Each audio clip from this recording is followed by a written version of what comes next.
Kilalang bilihan ng libro ang Recto sa Maynila, lalo na para sa mga nagsusunog ng kilay sa kolehiyo. Pero ngayon, matamlay na raw ang bentahan ng mga libro dyan kahit pa mura. Para bigyan ng mukha ang balita, Mobile Journal, Amy Atienza. Kung naghahanap ka ng mga murang bilihin, talagang Recto is the place to be. Pero sa kasagsagan ng online classes, kamusta na nga kaya ang estado ng mga bookstores sa Recto? Bakas sa mukha ni Tatay Roger ang lungkot dahil sa ang kanyang benta sa tindang libro, mahina.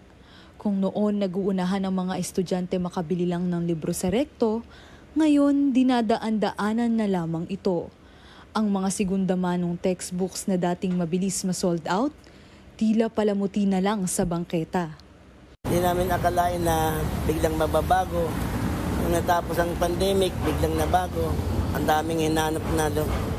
Mga bagong labas na libro na wala kami.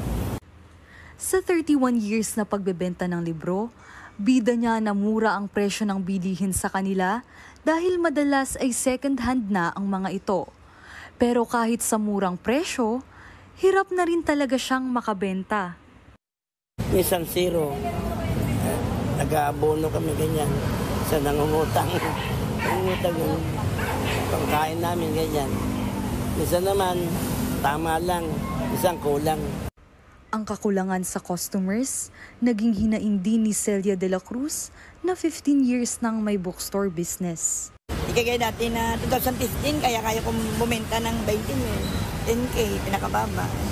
Ngayon hindi, swerte ka lang makabenta ng 2,000. Minsan nga talaga wala nga. Marami man ang kanyang pinagdaanan mula pandemya, baha at sunog, hindi titigil si Nanay Celia sa hilig niyang magbenta ng mga libro. Ang inspirasyon niya, ang anak niyang pumanaw na. Ito kasi, sa totoo lang, sa anak ko to, anak kong namatay. Habang nandito ka sa Recto patuloy mo yan, talo man o manalo.